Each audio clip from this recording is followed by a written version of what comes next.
So Armin, welcome to Toronto. Thank you. Thank you for being here. So your album, this tour, just absolutely blew up.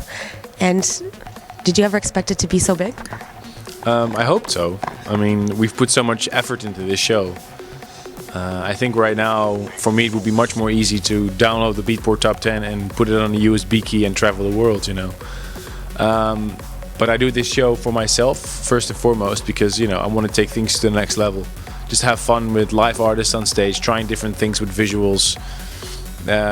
You know, it's like Christmas dinner with Armin van Buuren. That's how I like to call this show. It's really an homage to my fans as well, because, you know, to bring 35 people on the road to make a show like this is really it's a big project. So obviously before the tour comes the album. So how did you create this album? Like, what was your influence towards producing all these tracks? Well, the idea behind Intent was the birth of my son, being a father. That's also the idea behind the show tonight. I'm DJing in a womb for the first hour. And then you have the grand opening, in which you know the message is, you know, catch your light. Better, you know, you're only here once, so better live intent.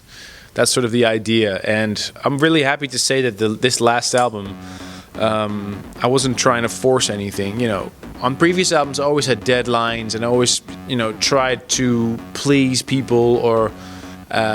You know, but with this album, it sort of wrote itself more. It was just like in the studio, vibing away, having a lot of fun with my production partner, Benno de Goeie.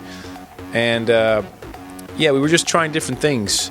Not necessarily to make a non-trance album or a trance album or whatever, but we were just trying stuff that we thought would be creatively inspiring. For example, the opening track, Intense, which the idea was to have 4 or 5 musical styles, but always coming back to trance, you know. So it's, you know, that was the inspiration, trying different things, keeping things fresh.